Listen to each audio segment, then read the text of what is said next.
നീണ്ട 1.5 വർഷത്തെ പദ്ധതി നടപ്പിലാക്കിയതിന്റെ ആഹ്ലാദവും അതേസമയം നല്ല ഭീതിയും യുക്രൈന് നല്ല രീതിയിൽ നിലനിൽക്കുന്നുണ്ട്. മാത്രമല്ല, അവർ അടിച്ച അതേ രീതിയിൽ തന്നെ റഷ്യ തിരിച്ചടിക്കുകയാണെങ്കിൽ അന്ന് യുക്രൈൻ എന്ന രാജ്യത്തിന്റെ അന്ത്യമായിരിക്കും എന്നതിൽ ഒരു സംശയവുമില്ല. കൂടാതെ ഈ രാജ്യത്തിന് കൂട്ടിന് കാര്യമായ പ്രബല ശക്തികളൊന്നും തന്നെ ഉണ്ടാകില്ല എന്നതും ഉറപ്പായിട്ടുള്ള കാര്യമാണ്. മാത്രമല്ല, ഇത്തരത്തിലൊരു പ്രവൃത്തിക്ക് യുക്രൈൻ എന്ന രാജ്യം തയ്യാറായി എന്നത് ലോകത്തെ മുഴുവൻ അക്ഷരാർത്ഥത്തിൽ ഞെട്ടിച്ചിരിക്കുകയുമാണ്. 18 മാസത്തോളമായി യുക്രൈൻ ആസൂത്രണം ചെയ്ത ഒരു ദൗത്യമായിരുന്നു ശരിക്കും ഓപ്പറേഷൻ സ്പൈഡേഴ്സ് വെബ് എന്നത്.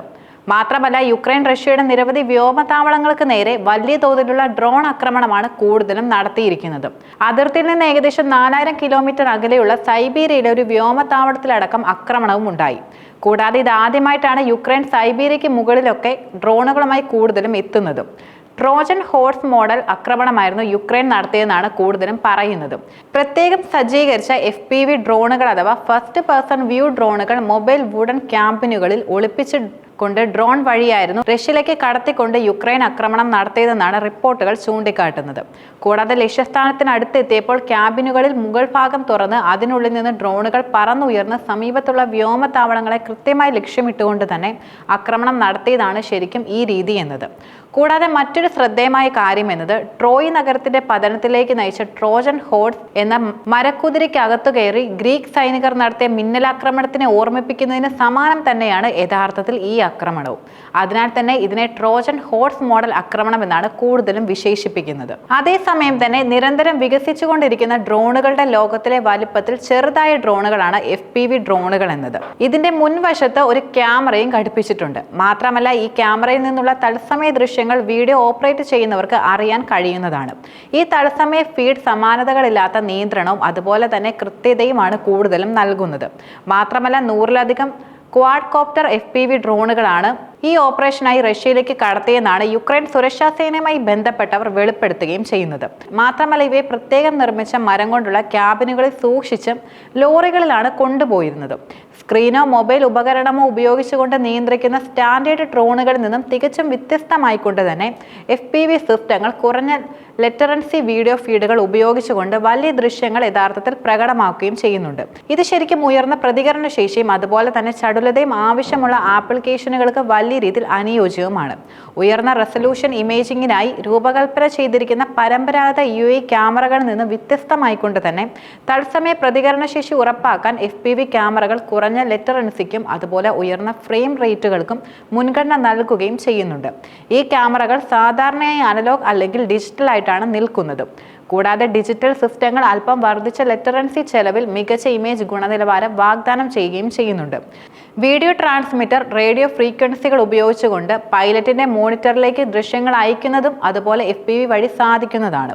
മാത്രമല്ല, ഓൺബോർഡ് റിസീവറിലേക്ക് കമാൻഡുകൾ അയക്കുന്ന ഒരു റേഡിയോ കൺട്രോൾ ഉപയോഗിച്ചുകൊണ്ട് പൈലറ്റ് ഒരു FPV ഡ്രോൺ പ്രവർത്തിപ്പിക്കുകയും ചെയ്യുന്നുണ്ട്. അതിവേഗ വിമാനങ്ങൾക്ക് ഈ സിസ്റ്റത്തിന്റെ പ്രതികരണശേഷി വളരെയധികം നിർണായകമായിട്ടാണ് നിൽക്കുന്നത്. ഇത് നിയന്ത്രണ ഇൻപുട്ടുകൾ കുറഞ്ഞ കാലതാമസത്തോടെ ഉടനടി ഡ്രോണിലേക്ക് വിവർത്തനം ചെയ്യുന്നുവെന്ന് ഉറപ്പാക്കുകയും ചെയ്യുന്നുണ്ട്. മാത്രമല്ല, FPV ഡ്രോണുകളുടെ ഉപയോഗവും എടുത്തു പറയേണ്ട ഒരു പ്രത്യേകതയാണ്. നാവിഗേഷനായി GPS-നെ ആശ്രയിക്കാതിരിക്കുക എന്നതാണ് പവർ FPV ഡ്രോണുകളുടെ പ്രധാന സവിശേഷതയായി നിലനിൽക്കുന്നത്. മാത്രമല്ല, ഈ ഡ്രോൺ സംവിധാനമുള്ള ഒരൊറ്റ ദൗത്യത്തിന് ഏകദേശം $10,000 അതായത് ഏകദേശം 8.5 ലക്ഷം ചിലവാകുമെന്ന വീക്ഷണമാണ് കൂടുതലും നിലനിൽക്കുന്നത്. 300 മുതൽ 500 മടങ്ങ് വരെ ചിലവേറിയ ഒരു മിസൈൽ വിക്ഷേപിക്കുന്നതിനേക്കാൾ വളരെ കുറഞ്ഞ ചിലവാണിതെന്ന റിപ്പോർട്ടുകളും വെളിപ്പെടുത്തുകയും ചെയ്യുന്നുണ്ട്. ആക്രമണത്തിൽ $700 കോടി നാശനഷ്ടം സംഭവിച്ചു. മാത്രമല്ല, നിരവധി യുദ്ധവിമാനങ്ങൾ നശിക്കപ്പെട്ടതുമായിട്ടാണ് യുക്രൈൻ കൂടുതലും അവകാശപ്പെടുന്നത്.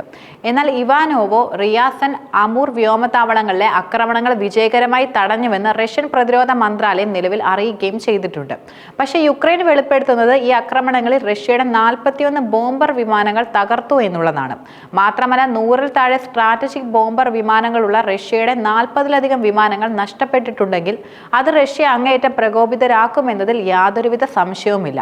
ഇത്രയും വലിയൊരു പ്രകോപനം യുക്രൈൻ നടത്തിയ സാഹചര്യത്തിൽ റഷ്യ മിണ്ടാതിരിക്കുമെന്ന് പറയാനും കഴിയില്ല.